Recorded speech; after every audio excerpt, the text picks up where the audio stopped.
Welcome to the Undisputed podcast. I'm your host, Jenny Taft. This podcast is the full show from today's episode of Undisputed from start to finish. They've got a busy slate, so skip Shannon, let's get to it. Good morning. Welcome to Undisputed. I'm Jenny Taft with Skip Bayless and Shannon Sharpe. Guys, we're hours away from game one. How we doing? Yeah. Let the coronation commence. Don't do that, Skip. Long live the king.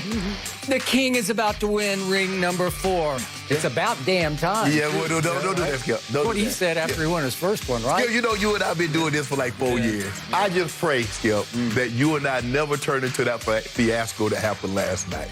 I know you didn't watch it, but that was a train wreck. So you know what? When you're talking, I'm going to sit back. I have no idea what you're talking about. The presidential debate. Oh. Okay. I thought you were talking about a baseball playoff game. Ernestine didn't watch it either? There was a lot of yelling. We have bigger fish to fry. Yeah, I got She was one. actually frying fish last night. I got one right over here. I'm about to fry it about All right. 10 seconds. As the moderator, I'm going to control this debate throughout the day. I feel really confident about it. So listen up, guys, because the NBA Finals tip off tonight as LeBron and the Lakers are favored to win it all over Jimmy Butler and the Heat. Despite this, Butler told reporters that he doesn't think his team are underdogs in this matchup. He also said that he doesn't think anyone else is picking them to win and that the Heat, quote, truly don't care. Shannon, are you behind this from Butler? I do, and they shouldn't care if someone picks them. Skip, when you play the game, you don't care. I've gone into a game, the Super Bowl, the first Super Bowl that we won. We're 11-point underdogs. The AFC hadn't won a Super Bowl in over a decade, and Green Bay had the reigning MVP. They were the reigning champs. They were trying to go back to back, and I think we were 11-point underdogs. It never. I don't remember you being that big an underdog. Yeah, we were a big underdog. I was there, and I don't remember it. I thought you had a real shot. We thought we had a real shot too. But because the AFC hadn't won in such a long time, and because the NFC had dominated, Skip, the games were not even close. I mean, think about what Dallas were doing to Buffalo and what the Giants were doing and what the 49ers were doing. So the games weren't even close. And so it didn't even dawn on us that we weren't supposed to win that game, or because we were decided underdogs, we had no chance of winning the ball game. Skip, it's not a fluke that the Heat are here. They beat the team with the best record, that had the MVP, that had the Defensive Player of the Year. And Skip, sometimes you get situations in a sports where it's one. You know, we see in tennis, we see underdogs come up and beat a Fed or beat a Nadal. But you're not going to get that in a series. You're not going to get lucky 4 times. AD couldn't have hit 4 shots, or they couldn't get free throws at the end of the game to win it. They were the better team, just like the Nuggets. Oh, the Clippers choked too. And just like the Nuggets were the better team. Skip, they beat Milwaukee, and then they beat a young, very talented Boston team 4 times. That's not an accident. They belong here. They believe they belong here, and they will play an outstanding series. Would I be shocked if they beat the Lakers? Yes, because the Lakers have 2 superstars and some good role players. I believe they have a star in Butler and some rising guys. Bam is on his way. Tyler Hero looks like he has the makings to be something special. But they shouldn't feel like underdogs, and people have counted them out every step along the way. Nobody thought they were going to get past the Bucks. I didn't. I mean, I picked the Bucks in 5. And lo and behold, they beat the Bucks in 5. And I thought the Celtics were going to win. And they did a number on the Celtics. Now, I did pick them to beat Indiana, but Skip, they belong here. They believe they belong here. They will play. And because you don't have home court, that's been removed. This is a different element. And we've seen players come out of nowhere and do things that we've never seen some of the other all-time greats do in playoff series. So they should not feel like an underdog. They should feel very confident in their ability, although I would be surprised, shocked, actually, if they were to win this series. So, are you predicting a Lakers sweep? No, I'm not. No? No, I'm not. You're kidding. No, I'm not. You're going to give the Heat a game? I might give them 2. Well, go ahead. No, they give them Be 2. my guest. Yeah, we got plenty of time. We're going to talk about this a little later. We are? Yeah. I thought we were doing it now, actually. Oh, we supposed to pick the game? Well, why not? We supposed to pick the series? Yeah, why not? It's time. It's tonight. I think it's tonight. Jenny said it's tonight. Did they change it? I want, as much as I want to say 5, I got too much respect for Spoelstra. I think they're going to play extremely hard. I'm gonna say Lakers in 6. In 6 games. In 6 games. So twice you believe this Miami Heat team will vanquish your Lakers, starring the King and Anthony Davis. Yep. Whew. That's a gutsy, bold prediction. That's all the way to the edge of the limb. They ain't no edge. No. All right, my turn, and I will get to my prediction in just a moment. This quote, "We are not an underdog," is why I love Jimmy Butler. In fact, this quote is why I have become a Miami Heat fan, because I believe that he believes, and in turn they believe with all their heart and all their considerable soul, that they are better than the Los Angeles Lakers. This is why I always say about Jimmy Butler, he does not have superstar talent, but he definitely has superstar intangibles, which is why I always say I would want him on my team in my foxhole before a big playoff game in, let's say, the NBA Finals. Right. I want Jimmy on my side because I like what he's made of. Again, he's not the greatest player you've ever seen because he's not a great shooter. He just makes plays. Right.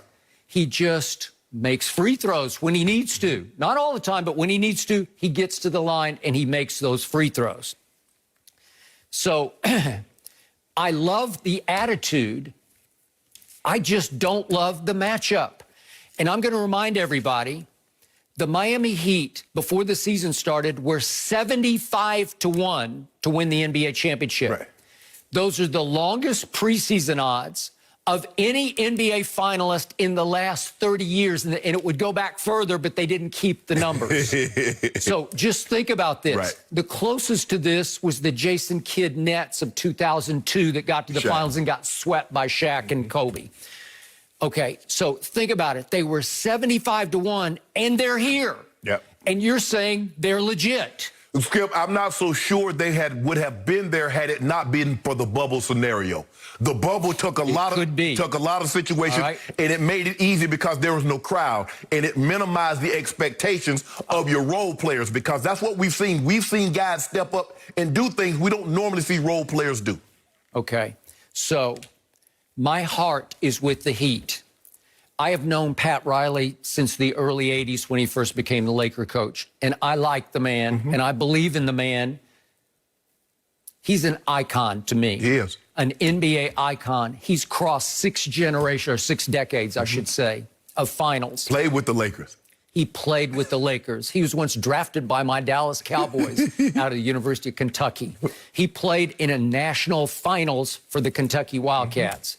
In fact, it was against UTEP, the Miners, Texas El Paso, the first all 5. It was Western, right? Well, that's what they became. They became UTEP, Texas, right. But they were the first team to get to the finals, all black. Yep.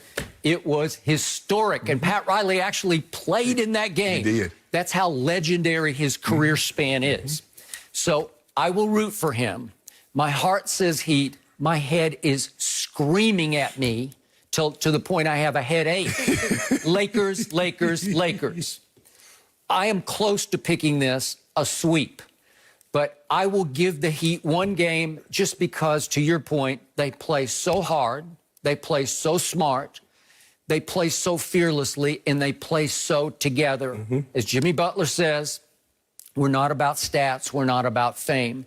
We just try to make winning plays to win basketball games. And they do that about as well. They maximize what talent they do have to the utmost of their abilities, and they are extremely well coached and well prepared by Pat Riley and Eric Spoelstra. Now, why is it going to be Lakers in 5? Because on paper, this is a mismatch. On paper, I'm looking at your man and Anthony Davis. They are by far the 2 best players on the floor. Right. You know and I know, the NBA, basketball in general, you can only play 5 at a time. Right. If you have the 2 best, you have it's like a prohibitive advantage because they're just too good. Right. And furthermore, they're just too big and tall. Right. Think about this. Bam. He's rising into a terrific all-around player who can do a lot of different things. He led them against Boston in points, rebounds, assists, not assists, but across the board, Right. a lot Blocks, of categories. yeah. Blocks, steals. Okay, he's 6'9". He's playing center as a power forward. He's the tallest player they start. Right. They have Olynyk coming off the bench, but he's playing fewer and fewer minutes because Correct. Bam has become a star. Not a superstar, but a star. Right. Okay, what did the Lakers do best? They're huge. Right. LeBron is as big as Bam. And he's stronger and stouter than Bam is to me. And you have JaVale and Dwight. They're legit fives. They're legit centers, and the Heat don't play with the legit center. So the Lakers left off AD. Okay, well, I consider him a power forward, but he can definitely play the five better than Bam can play the five. Right. I agree. But like you said, they got four. The Lakers have four guys that's the equivalent height of Bam. Okay. LeBron, AD, JaVale, and Dwight. So what quietly did your team, or has it done the best through the playoffs? It has scored off offensive rebounds. It's the second best offensive rebounding team, but it cashed better than anybody by far in the playoffs. Right. So if they make this a volleyball contest inside because Bam's doing this and this, because he's got two towers beside him, what do you think's going to happen? Well, because it's so hard to rebound in a zone, Skip. Because it's hard to put to put a body on a body because you're playing an area, and so you just automatically just turn to that area. So the Lakers have a decided advantage, and the question is, are they gonna? Can they make the Lakers go small? Can they get Dwight out of the game? Because I believe they're going to match up Dwight on Bam, and then that means, so does Jay Crowder play Dwight, or does he play AD? And they put Bam on AD, and then Jay Crowder on Dwight Howard. Well, Dwight Howard got to get to the front of the rim. They throw him the ball, and he just got to turn around and put it in. Okay. Bam's going to have to do it all. He's going to have to be Atlas holding up the Miami Heat's world, right? Bam is going to have to be Bam in Game 6 for basically the entirety of the playoffs. The entire, yes, or you got no shot. Right. So, as you point out, they found a zone that they fell back into, and they like it because they play it the best you can play it. Listen, Boston was starting to shred that zone. They had to outscore Boston. They needed Tyler Hero to be my hero, or they were going to lose this series. Duncan Robinson in the last game. Correct. Okay, so what does LeBron do greatest? He's still the greatest passer. It's not even close. So at 6'9", 250, can he get inside on this zone? Oh, can he? Yeah. Just watch him just power through the cracks in this zone. Right. And once he gets in the lane, bad stuff's going to happen to the Heat because you do have plenty of spot-up shooters who have been very good. You have a third star named Playoff Rondo, who's always been really good in the playoffs. And by the way, he's played 115 playoff games, so he's got deep experience, 2 finals, obviously 1 ring. But what is going on with Playoff Rondo right now? He's making threes at a crazy rate. He is. He's a 32% career three-point shooter in the regular season and in the playoffs, 32%. In the playoffs so far, in the bubble, to your point, he's 45%. He's knocking them down like a maniac. Right. Well, when that's happening, well, it's going to be hard to beat him. Okay, LeBron, AD, and Rondo doing that? Well, it's just too good. And Danny Green, trust me, he's played a lot of big games. This will be his 4th finals, obviously, with my Spurs. Well, in Toronto. He can really shoot it. When he gets going, does he still have that record? I think he does. He has the finals record for most made threes in the 2013 finals. Okay, is he capable? He'll go cold occasionally, but he's more likely to go hot in these big games. Right. So can he spot up and shoot it? You better believe it. Do I expect Kyle Kuzma to have a couple of torrid stretches? You better believe he will.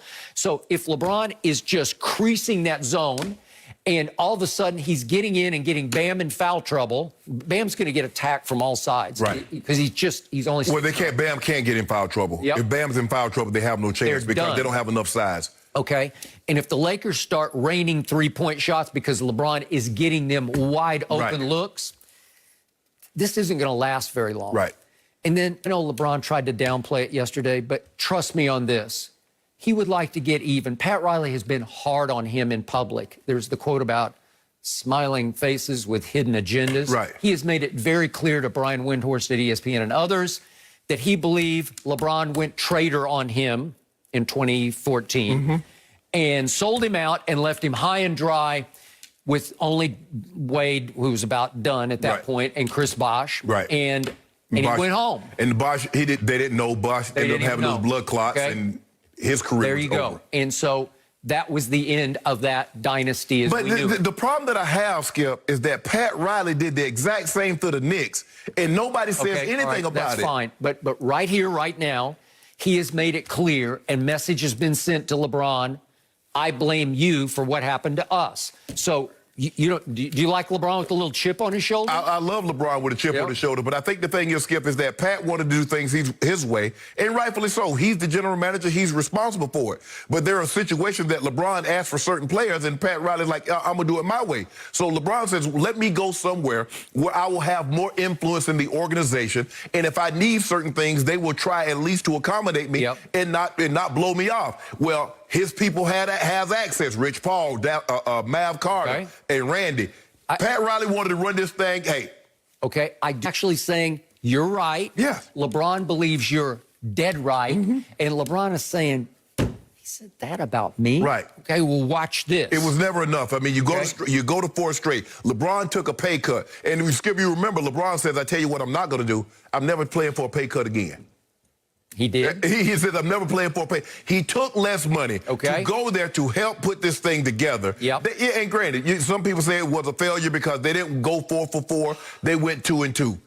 I think he fulfilled, Skip. Look, you know what? LeBron James has never asked for a trade. He's never opted out early. He's always fulfilled his obligation. Pat, you got 2 titles more than you would have had. Okay. I got you. You were the toast. I'm with you. For 4 years, you were the toast of the NBA. Okay, I agree. Motivational advantage, LeBron James. And then further, lest we forget, the late, great Kobe Bryant. This Laker team obviously feels destined and driven and feels like it's responsibility to win this for Kobe Bryant, right? Right. That's powerful, man. And I do not discount it 1 ounce. No. This is happening right before your very eyes, which is why I will not be surprised if this is a sweep. They might just come out and say, watch this. This is for Kobe Bryant. It's hard to overcome that when you were 75-1 before the season started, right? Right. Okay, so look, if it were 1 game for all the marbles, would I give the Heat a shot at 1 game? Yeah. If the Heat can get it to what's called clutch time, last 5 minutes, game within 5, they've been extraordinary. They've been the best team in the bubble. That's why they won ball games, and that's where you win or lose ball games, Skip. If you can get the game close, get a team to deep water. That's what the Nuggets did so well. They get you late in the ball game, the last 5 minutes, as you mentioned, they start raining threes, and threes are more demoralizing than dunks. Totally agree. They have become. They didn't used to be, but that's the new way this game is played. Okay, what is the final X factor? What is the longest shot that I would give the Miami Heat to win a 7-game series with the Lakers? It's a 36-year-old who's actually about 1 year older than LeBron James, and his name is Andre Iguodala. He has guarded LeBron a lot in the playoffs, and I got to tell you, you can poo-poo or laugh at or scoff at this, but he's guarded him very well. He's probably guarded him the best anybody's ever guarded him, which isn't great. But he has made LeBron's percentage drop from 50.4% in playoff games down to about 44%, which is a pretty significant 6 percentage point drop when he guards him. He's sly, he's shrewd, he's long, he's fairly quick, but he's 36 now. He hasn't played high minutes for this team until the Game 7 against Boston, when he actually played 30 minutes. And he had a big game, and he went 4 for 4 from 3, and he'll guard Jason Tatum and do a good job on him. And he's caused LeBron some trouble. I just don't know if he can cause him any trouble at age 36. He needs to be playing 35 minutes in these games. Skip, and people say Andre Iguodala has done a great job. Let me tell you the job that Andre Iguodala has done on LeBron James. In 2015, he guarded LeBron James. LeBron James averaged 36, 13, and 9. He guarded, and the year that LeBron then won, LeBron was 27, 11, and 9. And then he guarded once KD got there, he was 33, 12, and 10. And then the following year, he was 32, 10, and 9. Okay. So in other words, LeBron James went from all galaxy to just like a super duper star. That's what Andre Iguodala's doing. Okay, what happened the first time he ever guarded him in a big playoff game? What happened? It was Game 4 in the King's house in 2015. Remember this? And the King is up 2-1, and all of a sudden Steve Kerr says, I'm going to start Iggy, and I'm going to put him on Bron. Yes. And what happened? LeBron didn't play well that game. 7 of 22. What was he? 1 of 4 from 3, but 5 of 10 from the Think about it. He was 7 of 22, and that was the one game, and LeBron still averaged 36, 13, and 9. Okay, but they lost games 4, 5, and 6. Yes. Who was the MVP of that series? Iggy. Unbelievably, it was Iggy. It could have easily been Steph Curry, because Steph Curry averaged like 26 points a game, Skip. And then the only other point I will make to you is, do you remember what happened in 2017, the turning point, Game 3 in the King's house? Yes. This is the first year Kevin Durant had joined forces, right? And it goes down to 12 seconds left, and LeBron has got a 3 to tie. Right. And they inbound from the corner, if we could quickly see what happened. And Iggy sort of did what I would call a Pat Bev, or maybe Pat Bev did an Iggy, and you see what happened. LeBron went up to shoot it from the corner, and Iggy got it on the way up clean, knocked it back off LeBron, who then caught it, and he caught it out of bounds. Right. Okay, here it is in the corner, and he got it on the way up. It's just sly. It's just shrewd operator. It's just knowing LeBron well enough, I'll get him on the way up. Right. It's what he can do that nobody else can do, but I'm not making a case. I'm just saying that's the X factor. Right. If he could guard LeBron and keep him to a low roar for 7 games, okay, maybe they would have a shot. Well, I sure hope he guard LeBron like he did in that game, because LeBron was 42, 12, and 9. Okay. So if he can just hold LeBron down to that number right there, I really appreciate it. He could do just that. Who won? Well, Kevin Durant was out of this world. Hold on. Dude, Miami got a Kevin Durant? Do they got a Steph Curry? No. Okay. No. Exactly. Pat Riley may be dreaming right now of a Kevin Durant, but he doesn't have one. And as great as Duncan Robinson and Tyler Hero can shoot, they cannot shoot Klay Thompson. There are nights I think Tyler Hero's thinking about it, but I doubt it. So, bottom line, I'm going Lakers in 5, but I will not be surprised if it's 4. And before, and you made one point, your beginning point said you becoming a Heat fan. You're becoming a Heat fan because of GOAT James is on the other side. And you want them to deny. Because you know, Skip Bayless, at the end of the day, when we take head count, a man with 30, 40,000 points, a man with 10,000 assists, 10,000 rebounds, with 5, 6, 7 titles, and another MVP, you don't want that, Skip. We're going to take a head count in 3 years. We're going to take another roll call. GOATs. LeBron James going to hold that paw up here. All I know is this has been LeBron's easiest path to a ring. Skip, I'm gonna let you and do this will be LeBron's easiest finals ever.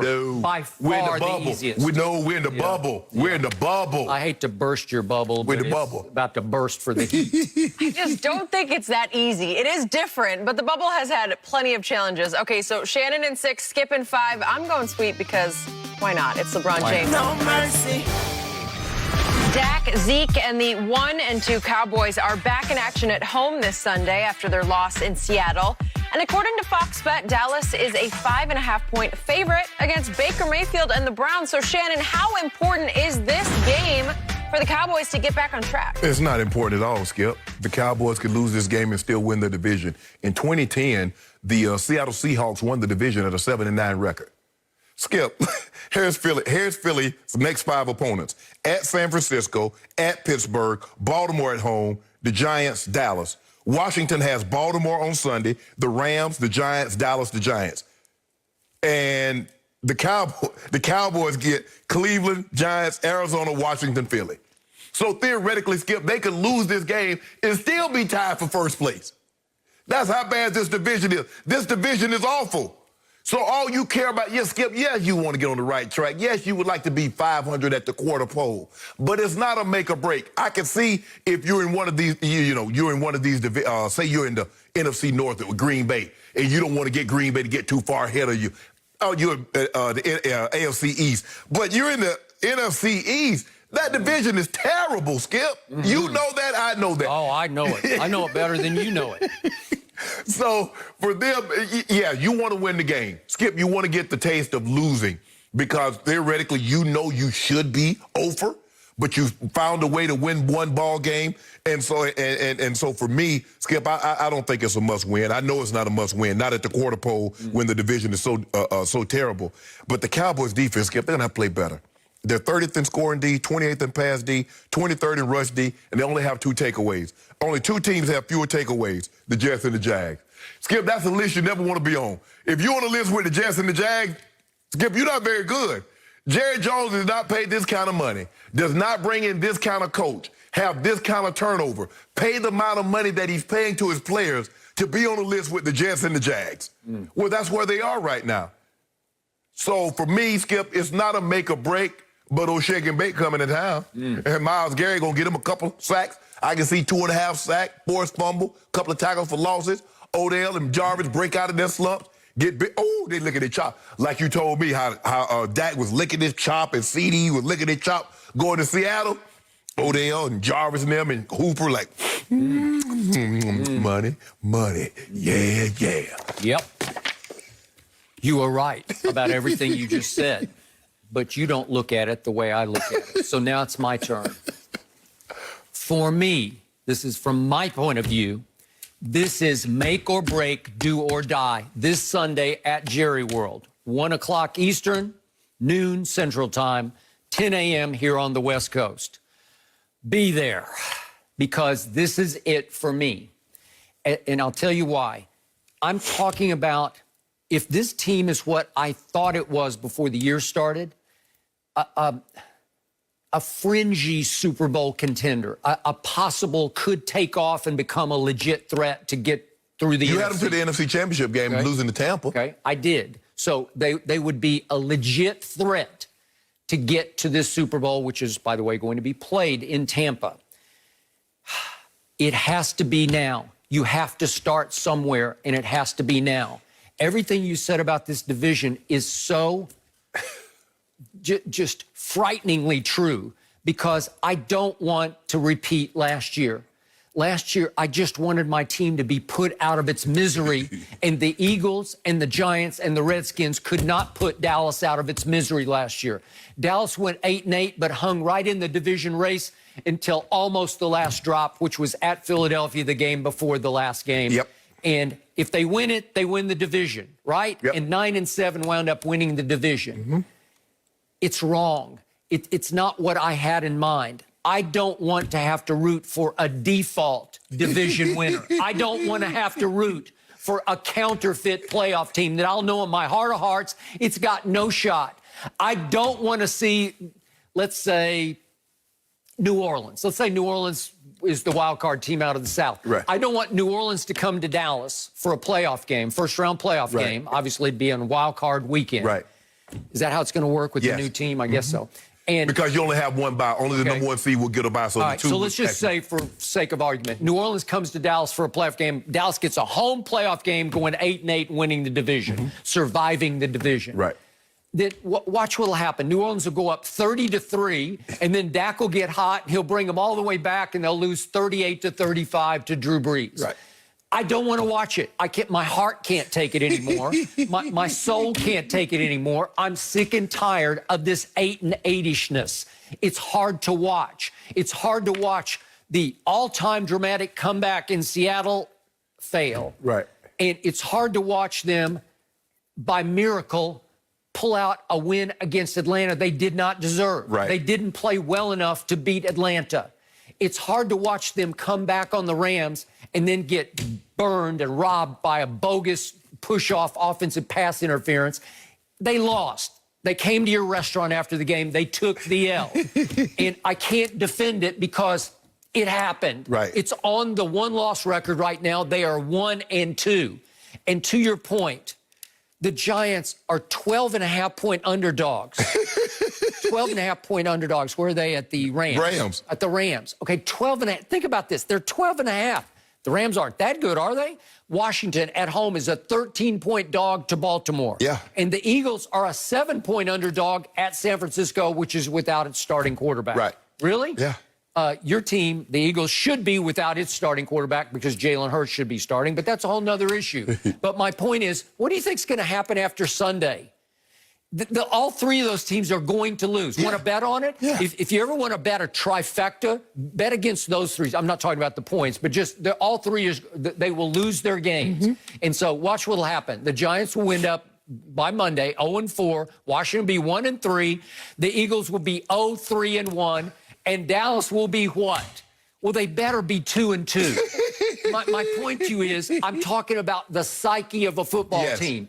Because if you get blown out by Shake and Baker, it will destroy whatever fragile confidence this team has left, because I think it's teetering right now. Well, but you told me, Skip, you told me you like the stuff that Dak's made of. So if he's 1-3, that ain't got. Hey, he's like, hey, we good. Hey, he's the comeback king. He was coming back last year like crazy. He led the league by far in second half passing yards last year. Yes. And they went 8-8. Yes. Help me out. Yeah. Does that count? It doesn't count. No. If you win second half passing championship, does that count? No, it doesn't. You get nothing for that. You get nothing for that. So I'm sick and tired of watching it. Look, do I respect Baker? I keep telling you, I'm a Baker believer. Right. A lot of people aren't.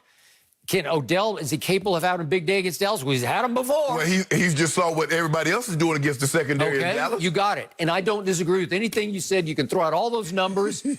Dallas is horrible in the secondary. That's why I said Earl Thomas, you got to go get him. He's an accident waiting to happen as a Dallas Cowboy because he's got all kinds of baggage. But I'm just saying, you need somebody in the secondary to do something. Well, it seems like the Texans are cooling on signing him now. It sounds like it. So you still in play. Okay, maybe. But to your points, it got so bad in Baltimore, they said no. Right.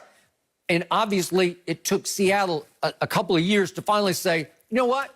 Right. He's just not worth the trouble anymore. Okay, you're gone. And he's not a good player. He's a great player to me. Maybe not anymore. Maybe that's the problem. Skip, I mean, after you gave him $32 million guaranteed, he was due $10 million. They said, nah, we're going to release you. Take us to arbitration to try to get your money back. We just want you out of here. And now here he is. The Earl Thomas is available. You could have him for basically $1 million plus incentives. And nobody is inquiring. Houston, and then Houston seemed to be souring. Dallas like, nah, we good. We good. We aren't good. A team that was going to give up possibly a second or third round pick for him, Skip, can get him for $1 million and not have to give up anything. And they say, nah, we cool. Okay. So this is what I see Sunday. I see Dak coming out and taking control from the start. Oh, you see that? Yeah, okay. I do. I believe he can put up 30 against the Browns. And if he can do it from wire to wire, wouldn't that be a novel concept? But he got to be behind. Wire to wire. Well, I know. I got it. But I saw a couple of games last year when he was really good at home. The first Philly game, he was outstanding. He was outstanding. He was first-team All-Pro. Yeah. Right? Yeah. In the Minnesota game, I thought he was outstanding until they took the ball out of his hands and put it in Zeke's hands at the end. But it was a nip-tuck game. Okay, well, then tell me this. Why y'all 5-point favorite? Well, because they're that good. That's my point. They're that good. They are. Who is they? Who's the Cowboys. They open at 5.5. So the betting public is saying, we kind of like the Browns here. Yeah. Yeah. I kind of like the Browns. Yeah. By the way, I gave you 6 points on Monday, but it just dropped to 5.5. That's okay. I got 6 though. No, but I'm just taking the line. Yeah. So Fox Bet says it's 5.5. So now we're down to 5.5. No, we're not. No. Oh, Skip, that ain't how it works. Huh? You know how Vegas works. Huh? We're not Vegas. Yes, we're undisputed. We have a different system here. We do the points spread. No. Once we agree to a bet, the bet is it. Okay, I will give you 6 points because I still believe in my team. This is my team's last stand. They are 6 points better. I think they should win this by 14 points. What? They're good enough. They're just good enough. They're explosive enough on offense. Now I got too many good receivers. I got Cedric Wilson. I got Noah Brown. I still got Tony Pollard, and I don't know why they don't use him more. We'll talk about that in a few minutes here on the show. But my point is, we got explosions everywhere. We got playmakers. Yeah. Do it early, out of the gate, and then finish it. The playmaker that you paid $20 million was standing on the sideline next to McCarthy a lot of the day on Sunday, and I needs to know why. This is home game. He Amari gonna plays at home. Okay. He does not play on the road. He is a home warrior. He is definitely not a road warrior. But, Skip, that's not a good look. I can't defend it. They were trying to keep him away from Washington. Maybe they should have let him go to Washington because I don't think he would have helped Washington that much, right? But Skip, this is not a must-win for you guys. Well, for me, it is. For me, I don't care what you say. It is for me, and I believe they're going to win it, and I believe they're going to take off. The only reason you want them to win because you don't want me coming here on Monday. No, it's not that. No, it's not. It's for long term. I need legitimate. Skip, this division's going to be terrible long term. I just explained to you, I don't care. I don't want a default division champ. I can't root for that. It's wrong. Well, it's fraudulent. You know it, and I know it. Start rooting. Okay. All right, so make a break for Skip. No pressure, Cowboys. You better show up. Enough with Dallas right now. Guys, we got game one. NBA Finals tonight. Let's get back to it. The Lakers are favored to win it all, which, as I mentioned, begins tonight. And the two favorites to win the MVP are LeBron at -143 and Anthony Davis at +250. So, Shannon, how important do you think it is to LeBron, to your guy, to win MVP? Not as nearly as important as winning that ring. He'd rather have the ring than find it. If I went to LeBron James right now and says, okay, LeBron, here's your choices. You can win the ring or you could be finals MVP and possibly, because, hey, I thought he should have got the MVP in 2015, Skip. I mean, with those numbers, he should have been the MVP. LeBron James wants to win the title because to win the title, Skip, it's not like he's getting dragged along. Skip, I'm not so sure if, let's just say for the sake of argument, this is comparable to what happens against Denver. Anthony Davis plays unbelievable. LeBron James plays unbelievable. AD averages a few more points, shoots a little higher percentage from the field. LeBron James is going to win the MVP. At 26, 10, and 9, LeBron James is going to be the finals MVP. If he puts up those numbers, they win. LeBron James is going to be the MVP. And even if he doesn't win the MVP, Skip, it's not like he's getting drugged along. They're not going to look at this and like say, well, Peyton, his last Super Bowl, Skip, he would have had a great ride. That's not what it's going to be because he's still playing at a supremely high level. He was a unanimous first-team All-NBA player. Yep. First-team unanimous MVP players don't go along for a ride. Should have won the regular season MVP. Skip, put this in perspective. Tom Brady has won 6 Super Bowls. Twice he wasn't the MVP. Tim Duncan has won 5. Twice he wasn't the MVP. Kobe won 5. 3 times he wasn't the MVP. Kareem won 5 titles, Skip, but only twice was he the MVP. That's pretty good when you're on that team. Yes. So, but LeBron is playing at such a high level, nobody is going to say if he doesn't win Finals MVP, man, LeBron James went along for a great ride. You just witnessed what the man did. The last time he played, he was 38, 16, and 10. That's not going along for a ride. He had 2 triple-doubles in this series. Had an opportunity, was 1 rebound away from another triple-double. No. So for me, I'm sure it'd be great to win Finals MVP at 3 different locations. But the most important thing for LeBron James is to win that title. I disagree. I believe it is 50-50. If you put him on a lie detector right now, he'd say, I want it both ways. Of course. I want the ring, and I got to get this MVP. No. Shannon, your man wants this MVP so bad he can taste it like his finest wine, a 1945 Chateau Mouton Rothschild. I don't even drink wine, but I know that's it. What you know about Rothschild? I don't, but I just know that's the finest you can get, and I believe he's got a bottle in his cellar. Oh, he does? Want to bet? I'm sure he does. Look, it's like what Jimmy Butler said. We're not about stats or fame. But LeBron has to be about stats and fame, as in legacy. What does he know for a fact? He knows for a fact he already has as many finals losses as Michael Jordan had wins, finals wins. It's 3-6 for LeBron in the finals, and Michael was 6-0. Well, that case is closed. That game is over. No, it ain't. He's never going to catch Michael in the finals. Who said that? Well, you already lost 6. How are you going to do that? He won 6 with no losses. But what happens? It's over. What happened? You got to face it. Face the music. What happens? It's a funeral dirge. What happens if we get to another 3 finals and we win 2 of those? Huh? You still got 6 losses. You're going to expunge them from your record? But we got 13 appearances. And we the all-time leading scorer. And we top 5 in assists. And we probably 10,000 rebounds. The problem is for LeBron now, he needs accolades. He needs career achievements. He needs bests and firsts. And right now, there's a big first sitting on the table. The first time a man has won 3 Finals MVPs for 3 teams. I thought maybe Kawhi would beat him to the punch. Nah, Kawhi wasn't do that. And unfortunately, Denver happened. And you got so lucky. You dodged the biggest bullet you could have ever dodged. No, we did. No, we did. But the point is that now it's for LeBron's taking 3 Finals MVPs for 3 teams, for the Cavs and the Heat and the Lakers. Yeah. Now, that's a career achievement. That's an accolade. That's something you can hang your GOAT hat on. Yeah. He needs those kind of career achievements, longevity-type achievements that are only conceivably made because he's played so long at such a high level. He's not the GOAT because obviously the other guy's in a whole nother universe from him. No, he's not. But you need this. He's desperate for this. And guess what? He's the 7-10 favorite.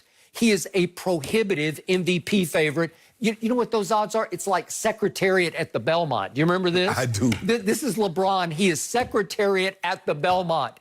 It's already over. You might as well just award it to him in a pregame ceremony tonight. Well, Skip, here's the thing. LeBron has to play well. So he's going to get numbers. He has to play well in order for them to win. Even if Anthony Davis goes bonkers, if LeBron doesn't play well, they don't win. He's going to play well. Yes, that's my boy. Okay. Do you really think, you gave me the numbers, can Andre Iguodala really guard him for 7 games if it went that long? No. Can he guard him for 4? Andre's 36 years old, and he averaged playing 20 minutes a night this year. He doesn't even start for them. Will he start tonight? I doubt it. But again. But Skip, they play the zone. So how much is Iggy going to be on it now? It depends how they decide to do it. Would they box and one him? Would they might. That's Spo and Pat Riley are capable of doing something like that. Could Jimmy Butler take him for a while? Can Jay Crowder? They've guarded him before. You know it, and I know it. They're big enough to guard him. They're just not good enough to guard him. So, to me, LeBron is going to have his way. I'm sure AD will have his way. I'm sure I'll have some predictions of you say that they will have 70-plus, and maybe tonight they have 70-plus points. Yeah.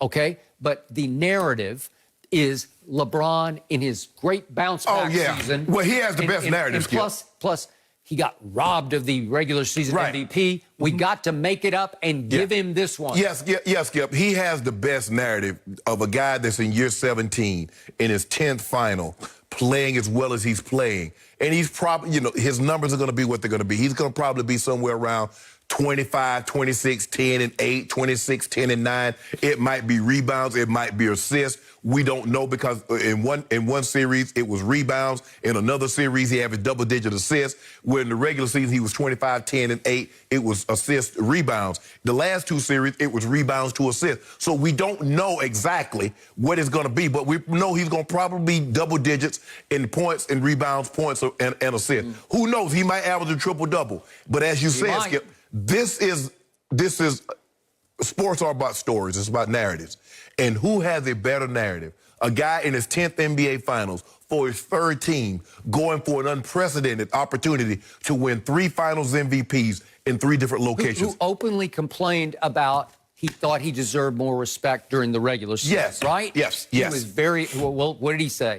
I'm pissed, right? And so for me, Skip, if he doesn't win, and some people are like, well, see, AD I don't think anybody is going to look at this situation if he doesn't win Finals MVP. Because nobody can say, even though Julian Edelman won the Super Bowl MVP, Tom Brady's last one that he won in New England, nobody said Edelman carried Tom Brady. Nope. Considering what he had done to get them there, especially against the Chargers, and then what he did in the AFC Championship game, going head-to-head with Mahomes. Nobody said that. Nobody said that even though Kawhi won the Finals MVP, Tim Duncan's last year, Kawhi carried Tim. No, he didn't.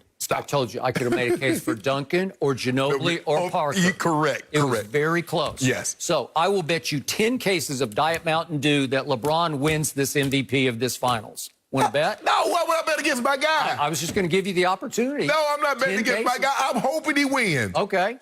Here's why he's going to win. Do you remember the picture of LeBron sitting on the floor during the trophy presentation? All these emotions running through his mind. I can hear, I can just feel. He was sitting on the floor away from the team. They're all applauding together. And he says, no, I'm going to go sit over here by myself because I know the cameras will be on me. There you go. See, you ruined it. You ruined a great story, Skip Bayless. This is why he is driven to win MVP. He is showing you right there, I'm above this team. I'm apart from this team. I'm not going to go stand and applaud with my teammates. I am me. I am solo over here. This is my time, my finals, my bubble. I do not burst his bubble. Skip, the man has been there 9 times. That's not Skip. I got to tell you, that was a little hot doggy. He's on a journey. Skip, that's not his destination. A little hot doggy. Skip, look, let's just say I'm on the East Coast and I'm in Georgia and I'm coming to California. There's going to be some destination. Now, California is my ultimate destination. But as the process of me driving, a lot of things is going through my mind. I'm thinking about it. Am I going to go through Memphis? Am I going to go through Dollywood? What location? Am I going to stop and see the Grand Canyon? What am I going to see? So all these emotions, all that is playing through his head right now. And so here I am. I just finished an epic performance, 38, 16, and 10. And as the confetti is raining down in purple and gold, that's not my ultimate destination. I am overwhelmed by the magnitude of my achievement. I'm sitting down on the floor amidst the falling confetti. The man played 40 minutes, gave you everything he got. He spent. In the fourth quarter. You saw what he did in the fourth quarter, Skip. A virtuoso. He is saying, I am the MVP, and I'm about to win the finals MVP. He says, I'm exhausted. Guys, enjoy this. And he said it. We're going to enjoy this moment. He probably went back to his room. Now, he didn't have that 1945 bottle of Rothschild. He probably had some Camas. He probably had something a little, maybe an Opus One, something like that. Maybe a little silver oak. Nice, nice little something like that. Something to take the edge off. But that 1945 bottle of Rothschild will be broken out. It will come out. Well, I may need something to take the edge off after I watch the Finals MVP trophy presentation. Why? Because it's the king. He's going to get it. This is a cakewalk. There you go. Skip. This is not It's over. It's done. It's done. You know it's done. No, I don't know nothing. I don't know anything. Skip, this is sports. That's why we love sport, because they can't be scripted. This isn't Hollywood, because when we watch the 42, the Jackie Robinson story, we know how it ends. And there are certain situations because it's scripted. That's why we love sports, because we don't know. And that's why we watch them.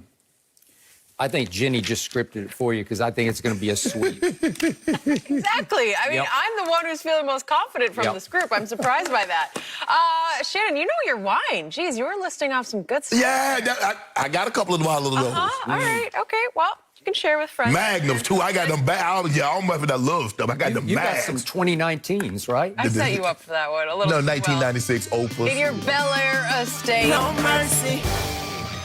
According to reports, Doc Rivers and Clippers owner Steve Ballmer had several lengthy phone conversations following their Game 7 loss to the Nuggets. Ballmer also spoke with several players, including Kawhi and Paul George, about moving on from Rivers. The report said the players' opinion did not sway Ballmer, and it was his decision in the end to move on from Doc as the Clippers head coach. Shannon, do you think it was actually Kawhi's call to fire Doc? Kawhi could have stopped it. And if you do not give an endorsement, it is an indictment. This is what Kawhi Leonard said after the Game 7 loss. He said that's when it comes to team chemistry, knowing what you should run to get the ball in spots, or just if someone is getting doubled or they're packing the paint, get smarter as a team. Basketball IQ has got to get better. Who's in charge of getting people in the right spot? Who's in charge of if someone's packing the paint, this is what we need to do. He said Doc Rivers did fail to do that. Skip, this is what we know. They can say all they want to that Steve Ballmer went on this. No, he did not. Because Steve Ballmer is in a situation no owner wants to find themselves in. Kawhi Leonard and Paul George can opt out. They don't have a first-round draft pick until 2026. They've mortgaged their future. Are you telling me that he's going to go against the wishes of Kawhi Leonard, who can opt out with no draft picks? He never wants to be what the Clippers used to be, Skip. Clippers were laughingstock. At least now people take them serious. Kawhi Leonard could have stopped it. If he says, I want Doc back, Doc Rivers is the head coach of the Los Angeles Clippers. That's fact. Now, he can say he went it alone. Why you even ask him if you're going to go it alone? If you worth $70 billion, and you're going to ask a man that's worth $100 million. For what? Kawhi Leonard could have saved Doc Rivers' job. He did not.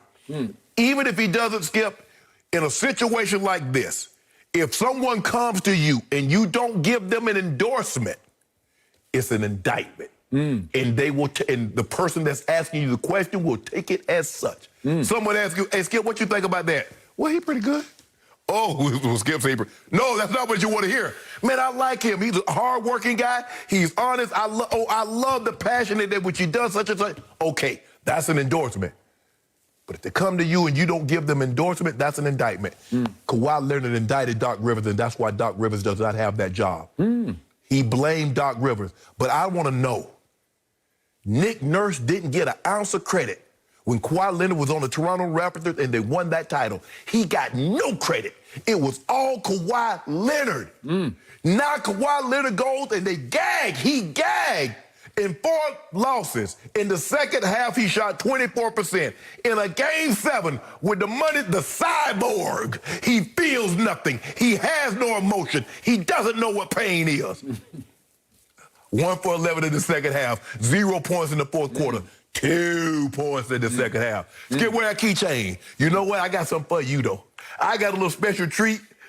You better. I got something special for you. Really? Oh, yeah. I got one for you, too. I'm going to wear a goat mask. No, you're not. No. Ain't got a buffer room for one goat up here. I bet. I'll wear a crown to commemorate LeBron's 4th ring. How about that? Nope. We don't want no parts of you. We go at it alone. Okay, so before any Clippers topic, I have to make a public service announcement. Dear people watching, the Clippers lost to the Nuggets. I was wrong. Kawhi stunk in the second half of Game 7. 6. But Kawhi was actually really good in the fourth quarter of Game 6 and in the fourth quarter of Game 5. Look it up. No, okay. he was okay. Now back to business. Good. Okay. So, how do you know, Mr. Sharpe, on cross-examination, how do you know that Kawhi didn't tell Steve Ballmer when he called Kawhi, I love Doc, I think we should keep him? How do you know he didn't say that? Because he would have kept him. Skip, you have no... How do you know that? Skip, let's think of this. Because Kawhi Leonard can opt out after next year. So can Paul George. So you have the potential of losing 2 superstars, and you have no capital to get your long draft picks until 2026. So you traded your first-round pick this year to get Marcus Morris. So 21, 22, 23, 24, 25, 26 are gone. You lost the picks from Miami with the swaps, and they get to swap with you. Sam Presti said, okay, you want Paul George? What you willing to give up for him? And Kawhi Leonard said, if you get Paul George, I will come. So you had to give up 4 first-round draft picks and swaps. So there's no way, Steve Ballmer, with the possibility, Skip, if I had him for another 5 years, I can say, nah, Kawhi, I'm going to do what I want to do, and you can't go anywhere. But because he can opt out after next year, you're not running that risk. No way, no how. So the ESPN story says nothing the players told Steve Ballmer, according to sources, changed Ballmer's mind about moving on from Doc Rivers. Nothing Kawhi told him. So you're saying it was passive-aggressive, where he might have just sat back and said, I don't know. You're going to do what you're going to do. What you're going to do. And you think that damned him with faint praise, right? I do. You told Skip Bayless, this is what Skip Bayless. Skip Bayless said he started covering the Lakers in 1976, which, if I'm not mistaken, might have been Kareem's first year in L.A. And he said this was a superstar. He said, that's what one thing Jerry West and Pat Riley said, superstars run the NBA. No, you win with superstars, yes. But they run this league here because this is what we know. Larry Bird wanted a different coach. Casey Jones started coaching. Magic Johnson wanted a different coach. They got a different coach, even after Paul Westhead won a title. LeBron James said, enough of David Blatt, and he was history. Out of there. Yep, there you go. Okay, it is, Skip.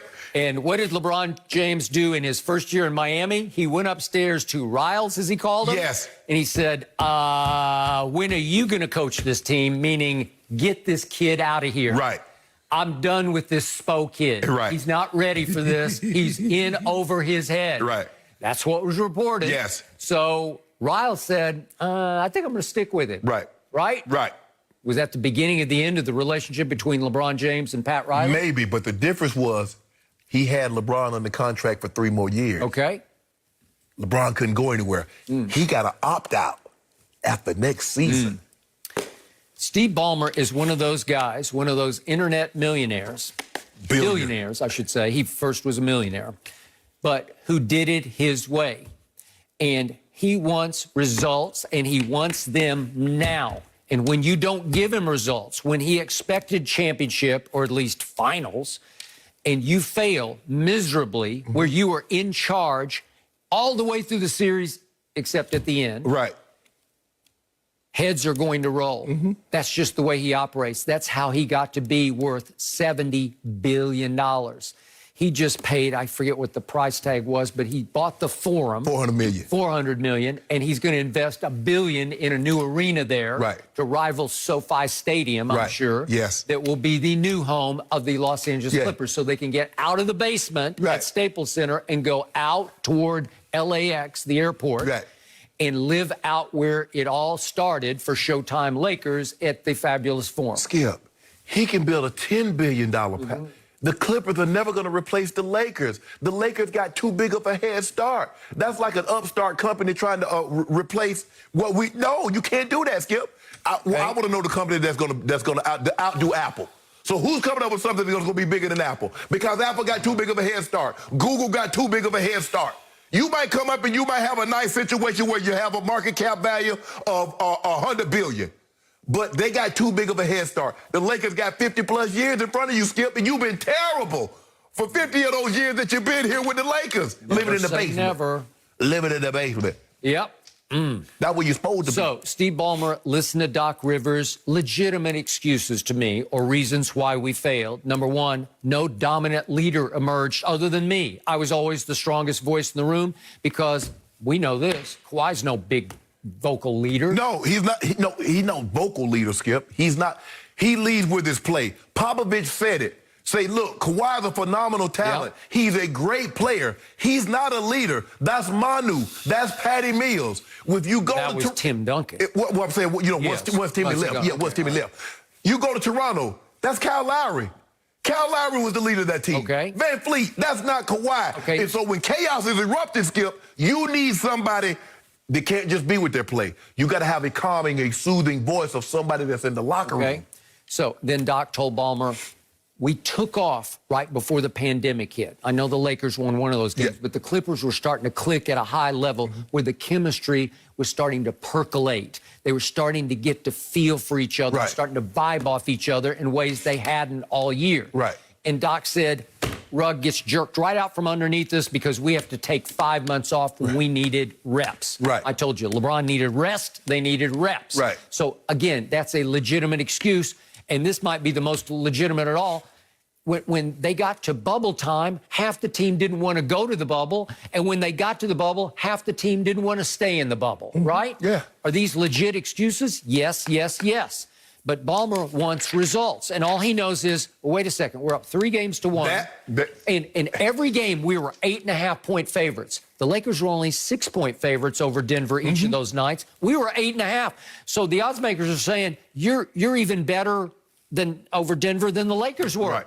That means that you guys should have been, would have been favored over the Lakers if you just gotten to the Lakers. And what happened? You're up 3-1, and you got a 16-point lead in the first closeout, and a 19 in the second closeout, and a 12 in the third closeout, and you can't close? Skip, and therein what blows up Doc's argument. Even though they might have been playing well and they had to go on a hiatus. Maybe they didn't. Maybe guys didn't want to go to the bubble, and maybe guys, once they got to the bubble, didn't want to stay. Steve Ballmer is saying, through all of that, you were still up 3-1. I need you to explain to me how you're up 3-1 under all those circumstances. Because all those circumstances were still in play when you got the 3-1 lead. So you can't use that as an argument from losing 3-1 when you used that was the same situation that got you to 3-1. Correct. He was asking Doc, what did you do to change the momentum back to our side? What did you do to fix the problem? Nothing, because I don't think he made any strategic change at all. Skip, here's the thing. The mistake that the Clippers made is that they were signing players to try to keep them from the Lakers. If you notice, Marcus Morris, they gave up a first-round draft pick because Marcus was going to go to the Lakers. So they gave up a first-round draft pick so they could get him. They did. Okay, Reggie Jackson, he wanted to...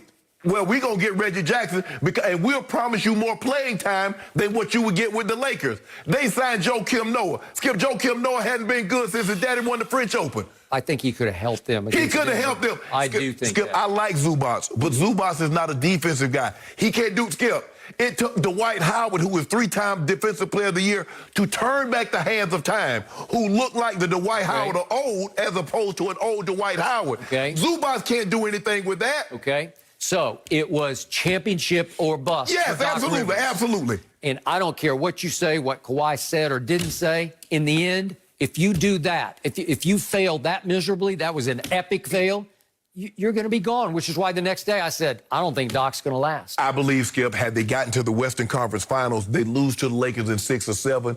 I believe he could have stomached that. Sure. But you up 3-1 against the Nuggets? Nope. He couldn't stomach that. Nope. But I still believe if those guys says, look, Steve, look, it was the bubble, the COVID-19 hit, things happen, but Doc's a damn good coach. And I believe he's the guy that we should run it back. But if you listen to what guys said when Paul George was talking after Game 7, talking about we ought to run it back, and guys sitting in there got their arms folded up, rolling their eyes like you need to sit down before we swing on you. Mm-hmm. That is correct. Oh, but that's what we see. That's where the leadership come in. Mm-hmm. You can see everybody see, Skip, everybody says, oh, leadership. No, there's a premium, there's a price to be paid for that. And that's why my guy, Goat James, and that guy right there can never be. Because he thinks as long as I go play, and that's fine as long as you're winning. But when you get a situation in crises, it's not about winning, Skip. You need a soothing, you need a calming voice to say, guys, this is what we need to do. This is what's going on. This is how we're going to get out of it. All he wants to do. And then, he gave up everything. To get Kawhi Leonard, what you got to do, Skip? You got to tell Uncle Dennis, okay, we're going to give you 20 games off a year if that's what you want. If you don't want to practice, you ain't got to practice. If you want your fiancé, your significant other to ride on the team playing with the kids, so be it. He gave up all that. So I guess leadership is, after you win the Western Conference Finals, you go sit on the floor by yourself away from the team. Don't do right? that, Skip. That's don't do leadership. That. See, what you try to do. It's redefined. It's the only way to fly. Hold on. I'll go sit over here and I'll bask in my own glory. No, that ain't what he was doing, Skip. He wasn't basking because he said the job ain't done. The job isn't done. You hear everybody, yes, we're extremely happy because we don't know how often these opportunities will present themselves. But we're not done. We're not done, Skip Bayless. We got something that's, I just wish they didn't let me get that pregame pep talk. True. They didn't have me on Zoom. Let me get that pregame pep talk. I am ready. I am ready, Jenny. The cakewalk has not finished. There you go. They would let Why you doing that? 4 more games. Stop. You would be everywhere. You know what? You ought to be ashamed of yourself. Oh, I can't wait for that parade. We may have to have a parade virtually, but I'm going to be in my car like at the drive-in theater. We're going to drive by. The Lakers going to be standing out downtown. I would be everybody go, ba, ba, ba, ba, ba, ba, ba. You going to be driving LeBron's car? No, I would be in my own car in the parade. Really? Okay. No mercy. LeBron makes his 10th finals appearance tonight in pursuit of his 4th ring, and the Heat are all that remain in his way. The Lakers are favored to win the series and have the 2 favorites in LeBron and Anthony Davis to win finals MVP. Fox Sports NBA analyst Chris Broussard with us now. So, Chris, I've got a couple of questions for you. Who wins the series? How many games? And who's your finals MVP? Well, you guys know that I desire spice, so I would love to see a 7-game series. I'd even settle for 6 where it's tied at 2-2. But come on. With all due respect to Miami, this is a mismatch. Lakers in 5, and I'm maybe being generous with the 5. So Lakers in 5. The only times in NBA history we've seen a team even remotely comparable to this Miami team win the championship was 1979. With Seattle. Remember, they had Gus Williams, Dennis Johnson, Jack Sigma, downtown Freddie Brown. They beat Washington, right? But both of those teams were number 1 seeds. So Seattle had done it all year. They had been to the finals the year before. We knew they were a good team. Then 04 Detroit with Chauncey Billups and those guys. And even though none of those guys were superstars, Chauncey was a number 3 pick. Rasheed was a number 4 pick. Rasheed Wallace. Rip Hamilton was a number 7 pick. So these were stars in college that were really expected to have great NBA careers. And then in the other locker room, the Lakers, we know, were drama central with Kobe and Shaq. And, you know, Kobe had his issues going on in Colorado. So those were all circumstances that contributed to those losses. None of that is here, okay? So Miami doesn't have that type of talent, and the Lakers don't have that type of drama. They got the 2 best players in the series by a mile. They've got more experience by a mile. They're just as motivated as Miami to win it. They're bigger by a mile. So I think Lakers in 5. As far as MVP, look, I think there is a good chance that it's Anthony Davis. He was, you know, in that Denver series early on, he was looking like the MVP of the series until he forgot how to rebound in the last 3 games. And then LeBron obviously poured it on. But I'm going to go with LeBron to win the MVP because I just think he's going to be he's so motivated to get his 4th ring. It's right there in his grasp. He knows what this means for his legacy. And while, yeah, he may have forgiven Pat Riley and all that, he still remembers that he was told he made the biggest mistake of his career when he left Miami. I'm sure he is going to come out and play tremendous basketball. I think he averages close to a triple-double, if not a triple-double. He may average a triple-double, but I think LeBron ends up being the MVP. Yeah, Chris, you're right. Basheed was the 2nd pick of the draft. He was in the draft with Joe Smith went 1, Sheed went 2, Stackhouse went 3. If you remember back when that draft, because all of them came out of the ACC because Joe Smith came from Maryland. You know what? Okay.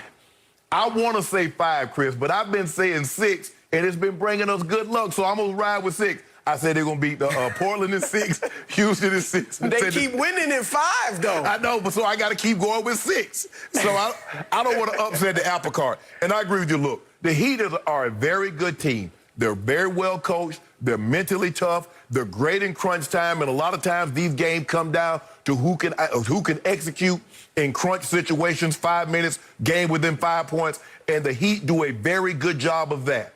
But for me, the way AD and the way LeBron is playing, and our KCP played really well. We got Rondo played well. The last 3 games, Rondo was game 2, Rondo was outstanding. But Rondo's been really, really good. And so with that being said, I like the Lakers. I really do. I felt at the beginning of the season they were going to beat the Clippers, and I wish we had an opportunity to beat the Clippers. So you wouldn't come out here and talk about the Clippers would have did this, the Clippers would have done that. We could have shut that down, but we won't get that opportunity until next year, maybe, because we'll be right back. We don't know about you guys. But I'm gonna take the Lakers in 6. I'm going to say LeBron win Finals MVP, but only slightly. I say there's a 45% chance. I'm giving AD a 45% chance of winning it. But I think the storyline and the narrative, LeBron James in year 17, whoo. And even if he doesn't win Finals MVP, Chris, it's not like we can say, man, they carried LeBron to that title. The dude was first team All-NBA unanimously. Right. He finished 2nd in the MVP voting. You don't get carried if you play that well. And you can't carry him because if LeBron doesn't play well, they're not going to win. And I expect him to play exemplary. My turn. I would add this, Skip, if I might, quickly. If it's close, you know, if both AD and LeBron are exceptional and it's close, LeBron's going to get that nod. We all know that because of the narrative. Now it's my turn. The Clippers would have beaten the Lakers. That's the last time I'm going to say that. Or maybe the second to last time I'm going to say that.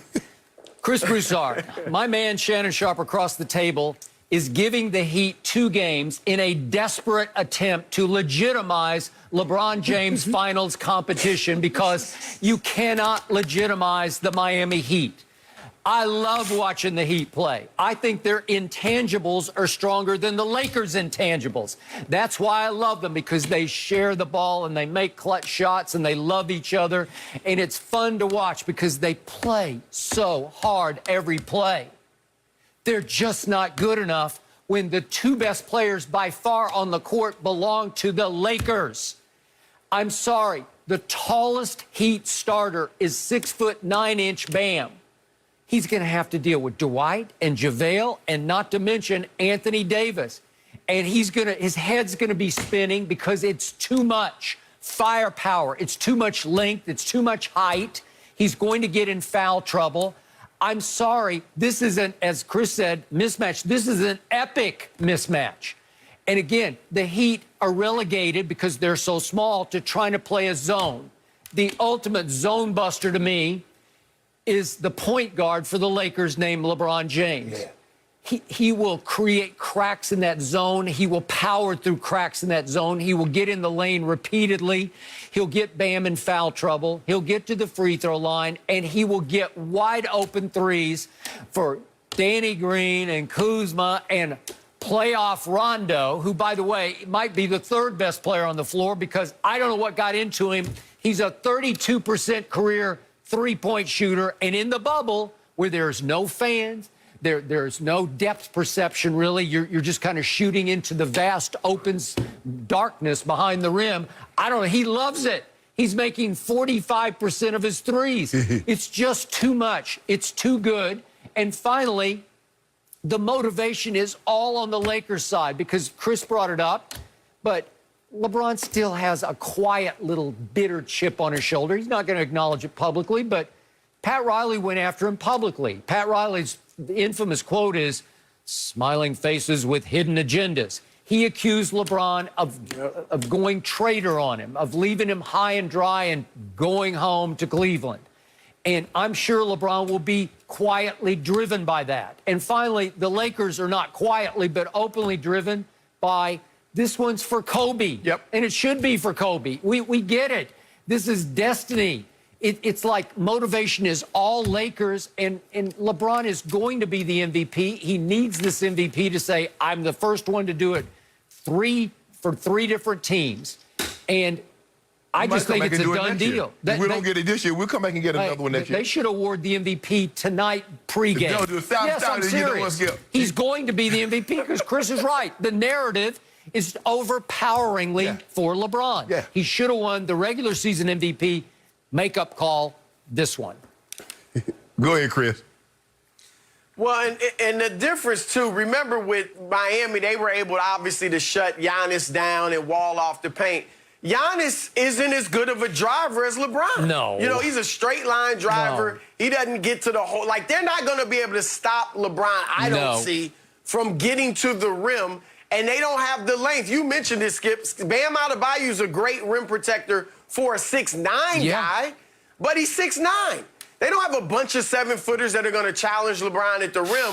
So, yeah, look, again, I'd love to see a great competitive series, but this has Lakers written all over it. And if you look at the situation is reversed. You mentioned the Pistons. If I'm not mistaken, the Pistons had Ben Wallace, Rasheed Wallace, and if I'm not mistaken, I think Eldon Campbell was also on that team that they could throw at Shaq. Well, now they have AD, they got JaVale, and they got Dwight Howard that they can throw at Bam. Well, in actuality, the Heat only have one player that they can put on all those bigs. But to Chris's point, Shaq and Kobe were at war by that point. It's my team. It's your team. No, it's my team. And LeBron and AD are like brothers. Yeah, we're step brothers. Yeah. So, Chris, final quick thought, final X factor. I'm going Heat in 5 just because I'm going to give them one game just because I love watching them. But there's one X factor here, and it's Andre Iguodala. The problem is the X factor is now 36 years of age. He's about 1 year older than LeBron. But very quietly, Iggy has gone to 6 straight finals. Is that good? That's pretty good, right? And Iggy, over his career, has done, dare I say, the best job anybody has done consistently on LeBron. You can throw all those numbers at me because LeBron still has his way.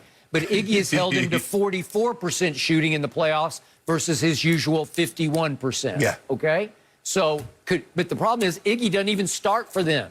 Is he going to play 30 minutes on LeBron? And then if you play that zone, how much is Iggy actually going to be on him? Okay, well, you'd have to box and one. Yeah. That's what you'd have to do. But the difference is, I think you'd have to look, if you're looking for reasons that the Heat might win, you can say, okay, can Bam Adebayo make it tough on AD? He can guard AD probably as well as you can guard him, right? And then Jimmy Butler, Iguodala, and Jay Crowder, that's a trio to throw at LeBron. We know they're not going to stop him, but they could probably do as well as anybody in today's NBA on him. So I think you're hoping for that if you're a Heat fan. And Iguodala told me something when he left Denver and first went to Golden State. That summer, he said, look, I'm a winner. He wasn't bragging, but he just said, look, everywhere I go, I win. And Philadelphia, remember, they took the big three Celtics to 7 games in the playoffs. Denver won, I think, 57 games the year he was there. And then Golden State. And now, I mean, he goes to Miami and they somehow get to the finals. Iggy is right. He is a winner, but he's going to lose this series. I'll tell you that. And plus the thing is that what Giannis didn't have an AD. As great as Boston young talent is, right, they don't have an AD. Jaylen Brown and Jason Tatum, that's not LeBron and AD. That's a whole different animal. And the question is, if the Lakers go big and start Dwight Howard, are you going to put Jay Crowder on Dwight Howard and have Dwight Howard just go stand in the front of the rim? Or how are you going to do this? Are you going to put Bam? Or are you going to put Jay Crowder on AD? But you got the work cut out for him. But I'm going to feel real good. I don't know what's going to happen. But I suggest you tune in tomorrow. If you're not going on the show, Chris, I suggest you tune in. Why would that be? They don't tell it. They don't tell it how I'm liable to come out here. Well, this is no accomplishment. This is no achievement. Let's not do that. This is a cakewalk. See, there you go. You try to see. He tried to minimize what Goat James has been able to do. Telling the truth. Chris is telling the truth. Well, then why didn't Clippers get that cakewalk? A ring is a ring. Hey, a ring. Look, you guys know I picked the Clippers. I was right there with you, Skip. But I can't blame the Lakers because the Clippers didn't get it done. Yeah. That's their fault. I mean, hey. The Clippers had an opportunity to eat the same piece of cake we had. They don't like cake. All right. Shannon, you're going to be on a different level over the next couple of days. I need to mentally prepare for it. Mercy. Well, it's been a unique season for the NBA, with the end of the season and entirety of the playoffs being played in the Orlando bubble. LeBron said reaching the finals under these circumstances has been, quote, the most challenging thing I've ever done. However, Skip has made the case repeatedly that this has become LeBron's easiest path to a ring. Oh, all right. Chris Broussard is still with us. Chris, I ask you, toughest or easiest? Well, whenever I'm brought in to argue LeBron versus Skip, I always got to go with LeBron. So I'm going to say toughest just because of the bubble. Look, first of all, he had to work, and that's all the NBA players did, but you have 4 months off. At 35 years of age, yeah, you can say that gave him the rest he needed to play really well, but it also could have made an older player rusty. And so that is a factor. I do believe it was harder for LeBron at 35 to come back and be in a rhythm or get in a rhythm than for a 25-year-old or a 27-year-old or 23-year-old on some of these other teams or even his own teammates. Then you're working out for 4 months with no light at the end of the tunnel. You don't know if you're coming back to play. You're hoping that you can finish the season, but you're not sure. So that's a mental challenge. We all know LeBron's a family guy. You're there. And again, I know all the players are like that. But it was different. It affects different people different ways.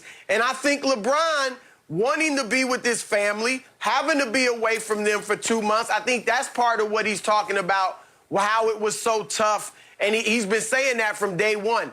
And then, guys, we saw other players talk about it. Giannis saying, look, if there's an asterisk by this championship, it should be because it's the toughest, because this is a unique situation. We all saw what Paul George said and how it literally depressed him and took away from his game. And he had mental challenges because of it. So all of that, not to mention the social justice stuff. We know how important that is to LeBron. We know he's the face of social justice for not just the NBA, but really along with Colin Kaepernick, probably for all of sports. He's got his more than a vote. He's been giving, talking about this every few days, it seems. Then you had the boycott, and he's frustrated because there's no plan. So he has to come up with a plan, or he does come up with a plan to get the owners to open up the arena. So he's certainly not talking about basketball And I'm sure that's where you go at him, Skip, because we can name 5 teams that he had to beat in his past that are better than Denver and Portland and this Miami team. But from an overall standpoint, that's what he was talking about. And I do think it was a challenge that was tough for him, and it'll be to his credit when he gets through it. I agree with you, Chris, and for a lot of the reasons that you mentioned, because we've never seen anything like this. The Lakers started training camp on September 28th of 2019. That's a year ago. And as you mentioned, yes, okay, the season got interrupted, but there was no guarantee that the season was going to continue. So he's working out, and he's like, for what? And you fight all season. The reason why because they thought they were going to face the Clippers also. So you fight tooth and nail. The one thing that you want, no matter the round, as long as they if it goes 7 games, I want that in Staples. That went away. And so now you get teams like the Heat that no one envisioned, as Skip mentioned earlier in the show. They were 75-1 to win the NBA Finals. 75-1. That's unheard of. And here they are because of the circumstances. You look at also the mental strain that being in the bubble has taken place. It gobbled the Clippers up. Oh. It ate them up. We got guys waiting till the very last minute to come. We get a guy that all of a sudden he wanted to make a wings run. Old lemon pepper, got them hot lemon pepper, because they good. They fine now. I ain't gonna lie to you. He had to go get those. Trez had to deal with his situation with his grandmother. And I'm sure that took a strain on him. But it gobbles some teams up. It gobbles some players up. But LeBron James and the Lakers have stayed true to form.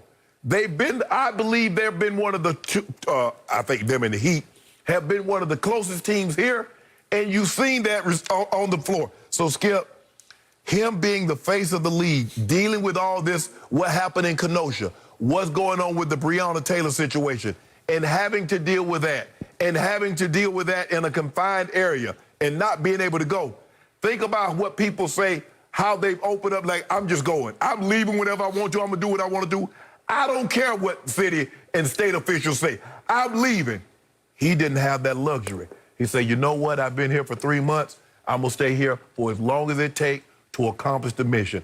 If he were to pull this off, this would be his, from a mental, maybe not physically, but from a mental. And Skip Bayless tells me the thing that he loves most about his athletes is mental toughness. Now, all of a sudden, he don't like that. He like physical toughness. Oh, I get it.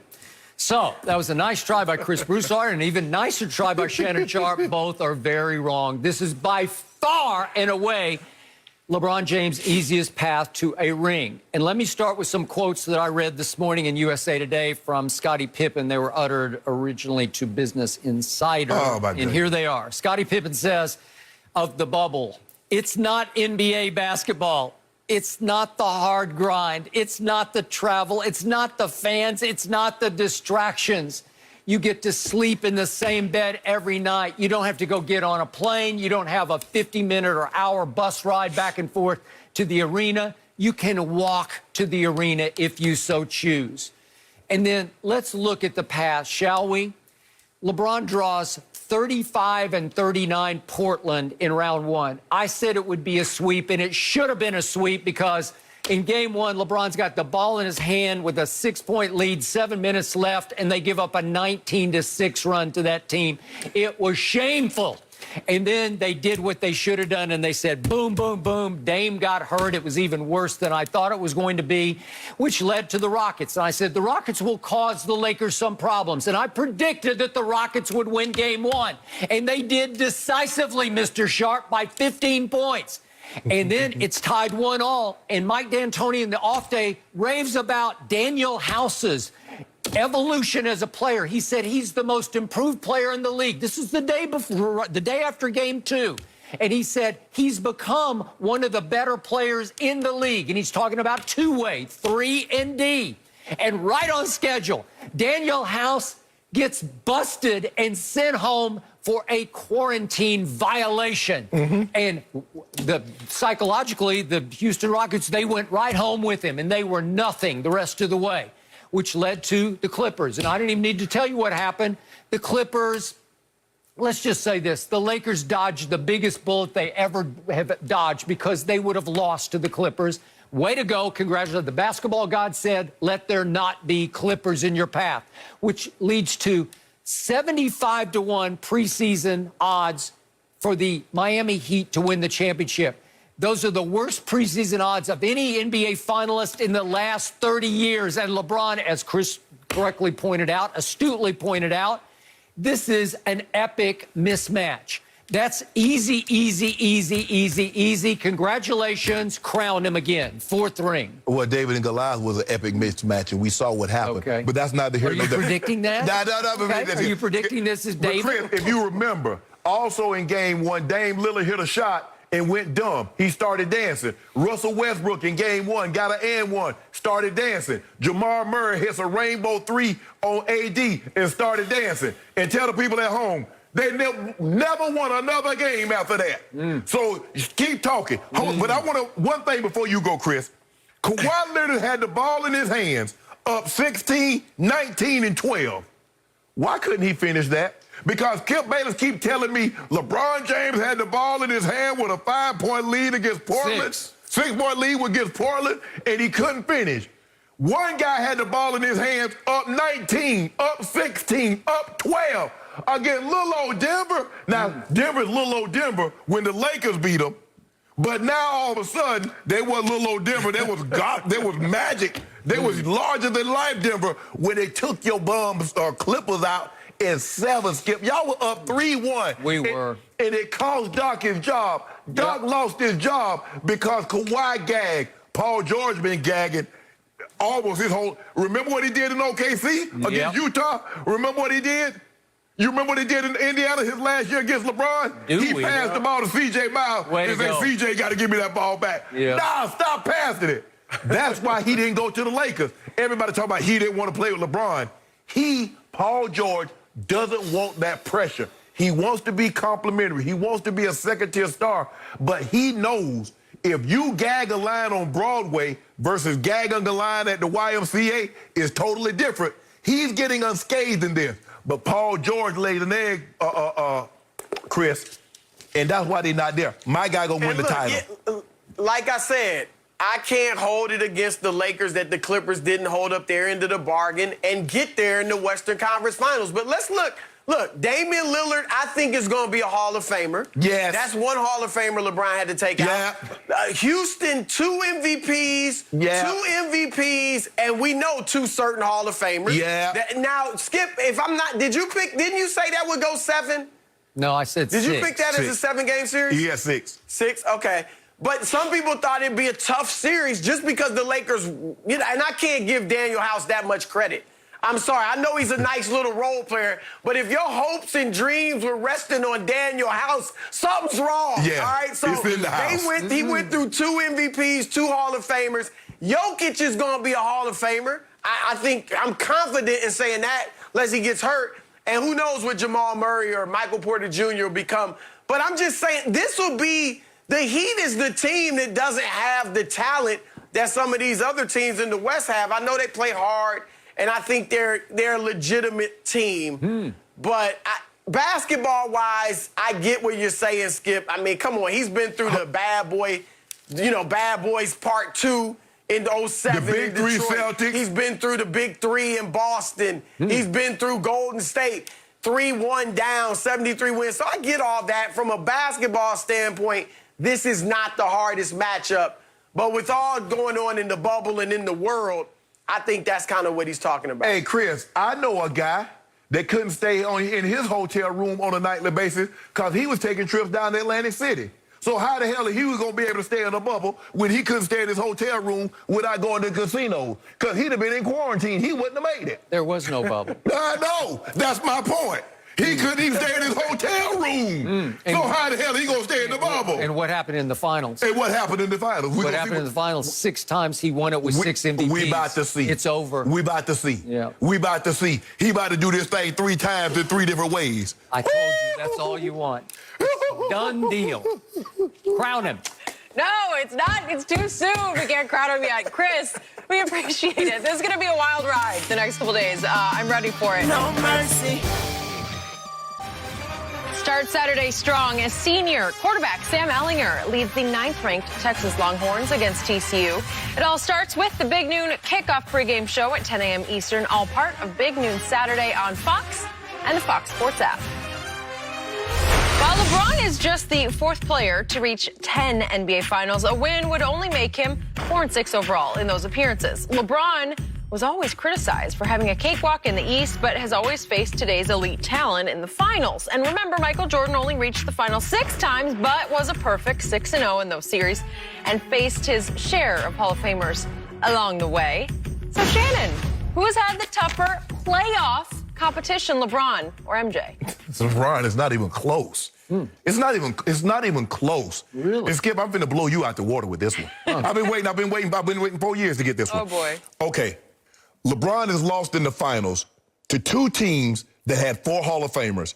He lost to the Spurs. The Spurs had Tim Duncan, Manu, Tony Parker, Kawhi. We all agree that they're going to the Hall of Fame. Am I correct? Okay, thank you very much. Skip. Time out.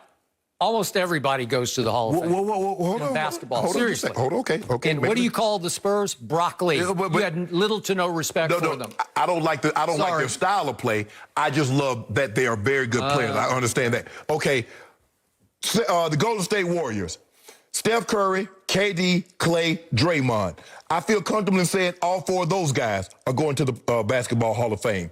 And when you look at it, Skip, with the exception of Magic Johnson is the only guy that's comparable when it's all said and done. I mean, so who other than Magic, when he's done that Jordan beat in the finals, that will be better than KD, that would be better than Tim Duncan, that would be better than Steph Curry. Because those are 3 guys that beat LeBron. Now, he beat Magic Johnson, but Magic was 31. Wow, that's ancient. Hold on. But you do realize Magic had gone to 9 finals in 12 years. So can you imagine the wars that he had gone through with the bad boy Pistons and the big 3 and the big Celtics?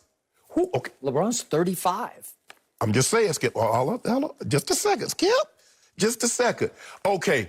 If you look at, the Knicks was so tough. He had to battle the Knicks. The Knicks had 1 Hall of Famer. He's having to battle the big 3 Celtics. Is Paul Pierce going to the Hall of Fame? Is Kevin Garnett going to the Hall of Fame? Is Ray Allen going to the Hall of Fame? A simple no or a simple yes. Rajon Rondo has an outside chance. He gets this title, he's going to be in contention. That's what he had to go through. Okay, then you say, the Heat. Man, he had to battle those tough Heat, the Pat Riley Heat. 1 Hall of Famer, Lonzo Mourning. That's what he had to go through. Who else he had to go through? Gotcha. The Indiana Pacers. Man, the Pacers, the Davis boys, Reggie Miller and Chris Mullin. Really, Skip, when you look at this and you look at LeBron's body of work, now, had Jordan beat the big 3 Celtics, Skip, you got me. If he had beat the early Celtics with Moses Malone, Dr. J, Bobby Jones, Caldwell, Skip, you got me. I got nothing for you. Skip, he couldn't get past the Bucks with Sidney Moncrief. 1 Hall of Famer. Took him out. He started beating never beat the big 3 Celtics. He started getting past the bad boy Pistons, the original, once they got old. You know that and I know that. So when you boil it down and you look at what LeBron has faced in the finals and you look at what he's had to face to get there, it's not even close. You look at the guys that he beat. He beat Portland. Portland had 1 Hall of Famer. He beat the Supersonics with 1 Hall of Famer. LeBron James has never faced a team with at least 2. Even when he lost to the Mavericks, Dirk and Jason Kidd in the Hall of Fame, normally it's anywhere between 2 and 4. Michael beating guys with 1 Hall of Famer, Clyde Drexler in Portland, 1 in Supersonic with Gary Payton. Come on, Skip. This is not even close. My guys had the tougher path. 4 Hall of Famers in their prime. And that's what he doing. My turn. No further questions. 1991, Michael Jordan's first path to a ring just might have been the toughest path in the history of the NBA because it started with Patrick Ewing's Knicks. And this was a different era. This is football, basketball, and these guys were loaded with tough football-style basketball players. Patrick, Mark Jackson, Charles Oakley, John Starks, It is tough. You're going to have to fist fight your way through that team, and that was just the first round. Then it was Charles Barkley's Sixers in the second round. Is Charles any good? Yeah, one Hall of Famer. Okay. Then the bad boy Pistons, who had just put Michael through the ringer, but he had gone to the weight room finally, thanks to the great Tim Grover, and he said, okay, now I know how to do this now. They've got their Jordan rules. They're going to try to knock me on my butt every time, but I'm going to beat them at their own game. I'm going to be even more physical than they are. And he swept a team featuring Isaiah Thomas, Joe Dumars, Bill Laimbeer, and Dennis Rodman. He swept them in the conference finals, which led to, is this any good? Is this a challenge? Magic Johnson, who I rank the second greatest player of all time. Yes. Magic Johnson, James Worthy, Byron Scott, and Sam Perkins. Not to mention Vlade, who was an underrated center because he was so cagey and wily and such a shrewd operator. It wasn't quite Kareem, but they were still potent and they were still lethal. And he blew through all of them. They lost game one at home to those Lakers, and then they went boom, boom, boom, 4 in a row. It's as rocky and tough a road as anybody has ever faced. And that was just for the first ring. And they had to fight through those same Knicks 4 different times. Patrick Ewing, they would add pieces, more football, basketball players like Anthony Mason. And he had to fight through them in the second round the next time in 92, then in the conference finals in 93. And it's Ewing, Anthony Mason, Charles Oakley, Doc Rivers was on that team. You want to talk about mentally and physically tough to get to the championship. I told you the East was the beast all through Jordan's days. The hard part was just getting through the East and getting to the finals. Then I'll give you some of the finals because the second finals against Clyde Drexel, he did finish second in MVP voting to Michael Jordan. And he did have Terry Porter, who was a 2-time All-Star, who was pretty good. But I'll give you that one. For Michael, that was pretty. It was 4-2. They did win a couple of games. But then 93, this was no piece of cake in the finals because this was the Phoenix Suns who had dominated the Western Conference that year. And it was, guess who the MVP was in 1993? Can you help me with this? How about Charles Barkley was the MVP? So you're facing him on the Phoenix Suns along with a 4-time All-Star in Tom Chambers, a 3-time All-Star in Kevin Johnson. I don't even know if he's in the Hall of Fame, but he should be. And how about another 3-time All-Star in Thunder Dan Marley, and Kurt Rambis was doing windows for that team, doing all the dirty work. That was a basketball team. That was not easy. And then they had to vanquish once more the Ewing team once more in 1996 when he came back the second time. But look who they had to get through. Tim Hardaway and Alonzo Mourning. Why isn't Tim Hardaway in the Hall of Fame? I don't know, because he's a Hall of Famer to me. Second round was Ewing and company, the football team. The third round, is this any good? They swept this team. Shaq, Penny, and Ho Grant. Is that any good? That's firepower, man. They swept them. That team went 60-22 in the regular season, and Jordan just took them out in 4 games, which led to probably the easiest round of all, which was Gary Payton and company, Sean Kemp and company in the NBA Finals. That team went 64-18 in the Western Conference that year. That's how good that team was. So 1997, you know what happened. They have to keep running through the Miami Heat, which just got better and better because they kept adding more players. But they got to the finals, and twice in a row, they had to beat Karl Malone. Is he a Hall of Famer? Yes. I'd say he is. I got hit, Miss Stockton. He is the second all-time leading scorer in the league. He still scored more points than LeBron has so far. Is that any good? Yes. How about John Stockton? He is still the all-time assist leader, right? He was a 10-time All-Star. He led the league in steals twice. He was a dominating point guard on both ends of the floor. Yes. So you had to overcome Malone and Stockton, and trust me, I was there. It was not easy, and that was back-to-back years. And then you mentioned that conference final in 1998. Who was that team coached by the way? Larry Joe Bird. In his first year of coaching, who was the coach of the year that year? It was Larry Joe Bird, because he was outstanding. And I was there for all 7 of those games, and trust me, it was a flat-out basketball war. It was Reggie Miller, it was Chris Mullin, it was Rick Smits, who was like 7'2", and it was the Davis brothers, if you will, quote-unquote, and Antonio and Dale. and Mark Jackson playing a lot of point guard for that team along with Travis Best. That was a basketball team that could play basketball or football, however you wanted to play it. And it went to the last drop in Game 7 at the United Center. And finally, Batman took over once again. He saw the light in the sky, and he said, I got you. This Jordan beat Magic, Mailman, Barkley, Drexler, Peyton, Steph Curry, KD, Tim Duncan, Kawhi Leonard. Of those, let me ask you a question. Other than Magic, who's going in front of KD? Who's going in front of Tim Duncan? Who's going in front of Steph Curry of Mailman, Barkley, Drexler, and Gary Payton? Okay. You got me on Kevin Durant because he's just better than LeBron James. He's the best player on the planet. Once he went to Golden State, it was over for your guy. Because your guy's not as good. Your guy in back-to-back Game 3s in his palace, he could not cope with Kevin Durant. Okay, Kevin Durant won the Finals MVP, even though LeBron James in that Game 3 had 42, 12, and 9. I want to know what player of the guys that he beat, Mailman, Barkley, Drexler, or Payton, better than Tim Duncan. Well, okay, but I named you about 50 guys who were right in the same ballpark. And who in the ballpark is Tim Duncan other than Magic? Look at your East. It's the biggest cakewalk in LeBron's day, especially once he joined the Heat. What? You got George Paul's Pacers 3 times. So you got DeMar DeRozan's baby dinosaurs 3 times. You got to take them out. But not with the cakewalk. Heat. Not with the Heat. It's a cakewalk. Not with the Heat. I'm sorry. Not with the Heat. It's easy. Not with the Heat. It's easy. Not with the Heat. Listen, the turning point of LeBron's career came in 2015 before they had Kevin Durant in Oakland. And the Golden State Warriors weren't sure who they were yet because Steph always came up a little smaller than he was in the playoffs. And what happened in games 1, 2, and 3? LeBron averaged 41, 12, and 8. I've never seen it. I told you, it was the greatest 3-game stretch of LeBron's career. And Game 4, you're up 2 games to 1 in your house.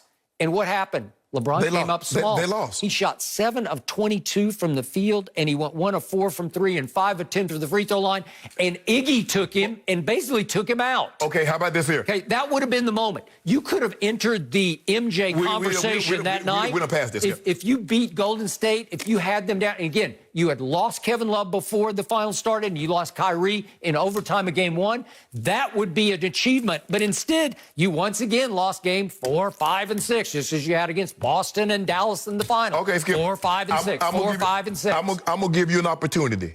Okay, I'm going to say you got Magic, Mailman, Barkley, Drexler, and Peyton. And I'm going to take Steph Curry, KD, Tim Duncan, Kawhi, and Klay Thompson. Who you think win that game? Boy, those other guys are tough. Yep. I just want to know what they, because that's what LeBron is going up against. Steph Curry, KD, Tim Duncan. Everybody, he's universally regarded as the greatest power forward ever. He got wiped out by all of them. Thank you. He got wiped out. You know why? He kept getting, what did he get to, 8 in a row? Because the East was the least. You're not getting it.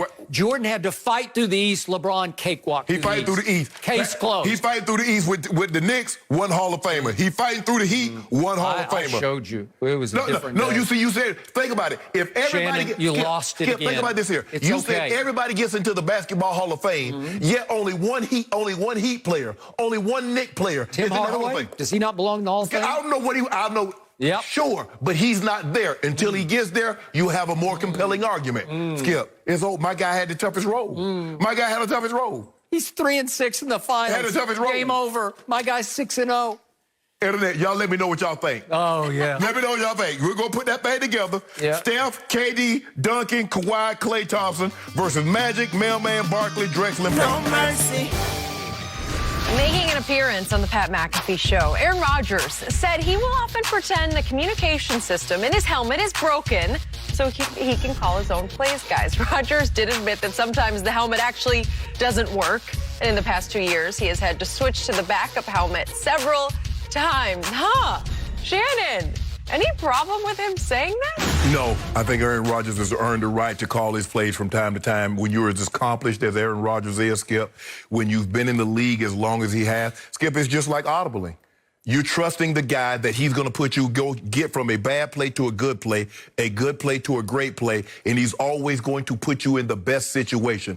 I have no problem. If Tom Brady wanted to do this, if Drew Brees wanted to do this, Patrick Mahomes, Russell Wilson, some guys you trust. They've been at it so long. They've been good at it for so long. You trust that they're going to make the right call. So if he wants, the term that we used is rogue, if he wants to go rogue and call his own play, because I believe Aaron Rodgers going to call a better play than the play they sent in. So I ain't got no problem with it. And you see the way he been playing? He went 13-3 last year. So he been doing that. Yeah, keep on doing it, A-Rod. Diva alert. There you go. Diva alert. Here we go again. Remember the infamous quote, reportedly, Mark Murphy, the president of the Packers, yes, according to Bleacher Report, called Aaron Rodgers after he had hired LaFleur to replace Mike McCarthy and told him, Aaron, don't you be the problem. We ain't no Remember problem. That? Don't you be the problem. We the solution. Whatever the problem is, we the answer. Really? Yep. He's being the problem again. No, he ain't. He is openly admitting, because he likes these guys on this talk show, A.J. Hawk is his former teammate, obviously, and he's kind of kicking it with them. Yeah. And he's kind of full of himself, and they're telling stories, and all of a sudden he's saying, I've done that a ton of times. Every now and then it's real, meaning I can't. Yeah. No, it's not working. Right. I can't hear you. Right. Right? Yeah. So he says, I've done that a ton of times. So what is young LaFleur going to think from this point forward? Every time he does this, he's faking it. He should be thinking how fortunate he is to have the GOAT. Aaron Rodgers, ain't Raj. Oh, he's the GOAT. No. Okay, thank you. My homeboy coming. Okay, your homeboy's coming. Well, he's got a long way to go because Brady's 6 out of 9. But let me ask you, but so is Brady playing better than playing better than Aaron Rodgers right now? He's 2-1. He's okay. Is he playing better than Aaron Rodgers? Is a simple question. But Aaron Rodgers, the last 4 years, has gotten off to red-hot, crazy-hot starts. Kind of like your guy. And fallen off the cliff. Kind of like your guy got off to the red-hot starts and just dropped off a cliff like last year. I don't remember that. You do? I remember him getting in position to be the Miami? 2 seed. Yep. Tennessee? Start the season New Orleans, 3 straight games, pick sixes, helping the other team win when you should be helping your team win. I told you what happened against Miami the last regular season game. He drove them 60 yards in 7 plays. He lost. No, he put him in position. They were 24-20 to win the 2 seed. Belichick lost. The defense lost. Okay, he was in position to put him in the 2 seed. Okay, you got the 3 seed. Okay. So you get an opportunity to get a home game. I don't really care about that. I care about you're trying to change the subject because you know this is just flat wrong. It ain't wrong. This is a sign of bad stuff to come. This is a sign of why this relationship will fracture between him and the young. So let me ask you a question. You don't believe Tom Brady has ever done that? Said my helmet didn't, lied to the coach. I can't hear you, Josh. Yes. No. Yeah, I do. I do not. I do. He done it with Bill O'Brien. You see how he tried to buck on the sideline in front of Bill O'Brien, and Bill O'Brien wasn't having it. You remember that? Yeah, because he was criticizing a rookie receiver for running the wrong route in the back of the end zone, who got cut 2 games later. Yeah, that ain't got nothing to do with it. So I'm sure, Skip, I can assure you, every quarterback that's from Drew Brees to Tom Brady to Aaron Rodgers have done this, have called their own play. Okay, it's one thing to call your own play, and I don't disagree with the concept. I'm surprised more don't get to. I know Roger Staubach retired a little early, in part because of his head injuries, but in large part because Tom Landry wouldn't give him the plays. He wouldn't give it up. No. I'm calling every play. Right. Okay, and Roger thought he could call him better than Tom. And Roger not often, but occasionally in key moments just changed the play in the huddle. But that's the thing, Skip. That's what audibling is. You give the ability. That's what, I mean, Peyton Manning was, they just, okay, Peyton, do what you do. Okay, that's at the line of scrimmage. Yeah. Where you got options. Right. So if you want to, I trust him. I mean, they always have 3 plays. That's why Aaron Rodgers would just raise up and throw the ball to Broussard. But he's admitting publicly he's duping the young head coach. Yeah. He's faking it like, I can't hear you. My headset's fouled up. Be fortunate that I'll allow you to coach me. Oh, okay. Aaron, don't be the problem. He ain't the problem. Here we go. Solution. Yeah. You got to stop this hating. You got to stop this. Confident guy. Love when you get too confident in those interviews and you say a lot. No mercy. During his weekly interview, Jerry Jones admitted that he had some jealousy while watching the Chiefs in the first 3 weeks of the season. Jerry said he is a big fan of rookie Clyde Edwards-Helaire. Jones said of the running back, quote, "I loved him in the draft. I was dreaming that he might get over in the second and be where we could look at him." Shannon, do you have a problem with Jerry saying this? This is classic Jerry. So let me get this right. You pay Zeke $90 million last year. You draft Tony Pollard. You draft Tony Pollard. Mike. He deserves Tony. You draft him in the 4th round. Skip, you felt so comfortable with Pollard that you took shots at Zeke. Zeke who? And then you come in this season talking about you might even split carries with Pollard and Zeke. One game they opened with split backs. Split blacks. Yeah. And so now you're like, Skip, Jerry is the classic guy. Skip, you know, you haven't been in the country in a long time, but you drive by in the country and they got this old car. And you know, something you drive by like, man, you know what? He ain't gonna use that car. You know what? I could buy it, fix it up, restore it, and make it look good. And the minute you do that, you see somebody, man, I was thinking about getting that car. No, you wasn't. You thought about that car once it got with somebody else and you saw what they could do. Man, this makes no sense to no one but Jerry that you pay a running back $90 million, you draft a running back that same year in the 4th round, and then you take another running back in the 2nd round? What sense would that even have made? This is so wrong on so many levels, but it's classic Jerry trying to flex his football ego. Thank you. Because he's constantly trying to prove I'm worthy of being the GM of the Dallas Cowboys, when the truth is he usually only knows what the coaches tell him to know, right? He ain't watching no tape like that, Skip. So he said, I saw him live at LSU last year. Well, I saw him every Saturday, every Saturday. I saw him all through the playoffs. Yes. He leaps off your screen. Everybody loved him before the draft, and Kansas City snatched him with the last pick in the 1st round. Tony Pollard last year as a rookie averaged 5.3 yards per carry. Is that good? Because he carried it a lot. He had 86 carries. He caught 15 for 107. That's another 7.1 yards per catch. He can play. So you've got that guy. You're okay. He's not as good as Clyde Edwards-Helaire, but you got a guy who's pretty good. But this goes to show you, Jerry really doesn't know. His issue is not at running back or the offense, it's defense. Well, can you imagine if you didn't get Trayvon Diggs? He's been your best DB. He went 51st overall, so he went 19 picks into the 2nd round, okay? Well, he's pretty good. Yes! I mean, he might be very good. Yes! He made the only play at Seattle after he got burned. Yes! He tracked him down. He chased him down. But he's challenging people, Skip. He's challenged because he's a ball hawk. Yes! He's a football player. Yes! He's got great bloodlines to his brother. So I love the pick. I'm happy. So, Jerry, why would you disrespect Trayvon Diggs? Because he's arriving. Yes. He's showing you. Why would you say, wish he'd lasted? I was dreaming he might last. No, you weren't. What are you talking about? The same reason. He said that Dak Prescott have the abilities like Patrick Mahomes and Tony Romo to get out of, he said Patrick Mahomes and Russell Wilson, they can get out of that, refocus their eyes downfield and find a guy that's open. But people, he wasn't taking a shot at Dak. That's exactly what he was doing, Skip, because Dak got out of harm's way, he did. Refocused his eyes down the field, and threw the ball. It got intercepted. Yep. What he's saying, that those other guys would have did exactly what Dak did, got out of harm's way, and found a guy that was open and threw a touchdown, and went to overtime. That's what he's saying. It's wishful thinking for you to say that now, Jerry, because you see what Edwards-Helaire. I wonder if Edwards-Helaire, Skip, was not playing, would he have said, you know what? I wanted the guy that was on the bench in Kansas City to fall to us. Stop it, Jerry. This is the classic time. I wish he would just put a sock in it. He's so insecure about, I really don't know football, but I got to show you I do know football. Right. Skip, but it's kind of like these basketball. Man, you could have, just think about the guys that passed up Kawhi and think about the guys that passed up Jamal Murray. That's easy to say now. But what about when guys flame out? Don't nobody say, well, they passed that guy up, he flamed out. No, it's easy to say once you see what a guy's doing. Come on, Jerry. Come on, Jerry. No mercy. Speaking of Game 1, tonight we're just about 9 hours away from Lakers Heat tipping off the NBA Finals. And we're going to jump right into that one. Shannon, what is the score tonight and how many will LeBron and AD have? I'm going to say the Lakers win by 8. I'm going to say they've been getting around 114, 115, so I'm going to say they score 116 to 108. When they combine for 60, they're 19-1.